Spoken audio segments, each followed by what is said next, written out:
પત્રકાર એકતા પરિષદનું મહાઅધિવેશન યોજાયું। અનેક વકીલો, પત્રકારો, મહિલાઓનો સંગઠનમાં સમાવેશ સાથે જિલ્લાના હોદ્દેદારોનું પણ સન્માન। સમાજના શ્રેષ્ઠીઓ મોટી સંખ્યામાં ઉપસ્થિત રહી પત્રકાર એકતા પરિષદ સાથે કદમ મિલાવવા નિર્ણય। ગુજરાત રાજ્ય પત્રકાર એકતા પરિષદ દ્વારા અનેક સફળતાના શિખરો સર કર્યા બાદ 400 પત્રકાર સભ્યોમાંથી આજે 10,000 જેટલા પત્રકાર પરિવારનું વટવૃક્ષ બની નાના પત્રકારોને છાંયડો પીરસી રહ્યું છે અને સરકાર સમક્ષ પત્રકારોની માંગણીને વાચા અપાવવા જઈ રહ્યું છે। ત્યારે પત્રકારો પણ હવે પોતાનો પરિવાર માનીને સંગઠનમાં જોડાઈ રહ્યા છે। ત્યારે દરેક જિલ્લા તથા તાલુકા કક્ષાએ અધિવેશન યોજાઈ રહ્યા છે। ત્યારે રવિવારે સવારે સુરત ખાતે જિલ્લા અધિવેશન યોજાયું હતું, જેમાં મોટી સંખ્યામાં રાજકીય આગેવાનો, સરકારી અધિકારીઓ અને દાતાશ્રીઓ તથા પત્રકારો જોડાઈને કાર્યક્રમને સફળ બનાવ્યો હતો। ગુજરાત રાજ્યમાં 33 જિલ્લા અને 252 તાલુકાઓમાં પ્રસરેલું પત્રકાર એકતા પરિષદ સંગઠન હરહંમેશ પત્રકારોના પ્રશ્નોને વાચા આપતું આવ્યું છે। ત્યારે સુરત ખાતે આવેલ કૃષ્ણ સુદામા બેન્ક્વેટ હોલની અંદર મોટા વરાછા ખાતે મળ્યું હતું, જેમાં સૌપ્રથમ રાષ્ટ્રગાન કરીને મહાનુભાવોનો હસ્તે દીપ પ્રાગટ્ય કરીને કાર્યક્રમને ખુલ્લો મૂકવામાં આવ્યો હતો। ત્યારબાદ ઉપસ્થિત મહાનુભાવોનું સન્માન કરાયું હતું। ત્યારબાદ પ્રદેશ ઉપપ્રમુખ વસંતભાઈ અને પ્રદેશ આઈટી સેલના નીતિન ઘેલાણીએ હાજર પત્રકારોને પ્રાસંગિક ઉદ્બોધન કર્યું હતું।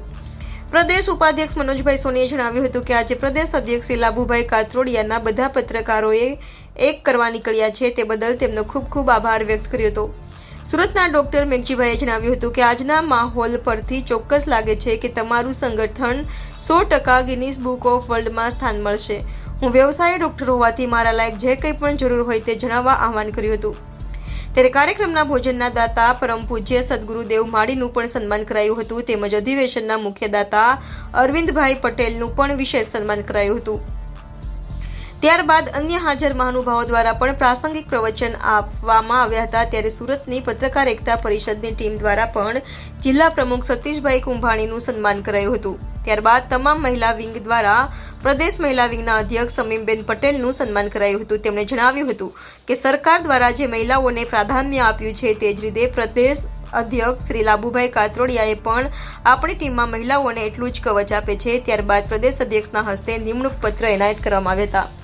આ પ્રસંગે ખાસ ઉપસ્થિત પત્રકાર એકતા પરિષદના પ્રદેશ અધ્યક્ષ શ્રી લાભુભાઈ કાત્રોડિયા દાદાએ જણાવ્યું હતું કે જે પત્રકારો થઈને પત્રકારોની ટીકા કરે છે તે સાનમાં સમજી લેજો। આ સંગઠનમાં નાના મોટાનો ભેદભાવ નથી, પીળું પત્રકારત્વ કરતા લોકોનું આ સંગઠન નથી। સાચા અર્થમાં પત્રકારોની પીડા સમાજને પણ નથી, પણ પત્રકાર સ્વમાની છે, તેની પ્રામાણિક રાખવાની જવાબદારી સૌની છે।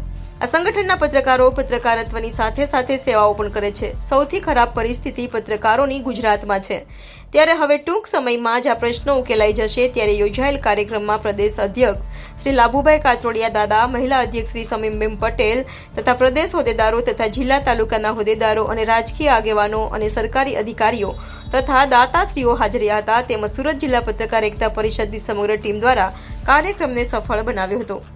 નિખિલ જોશી, પાટણ।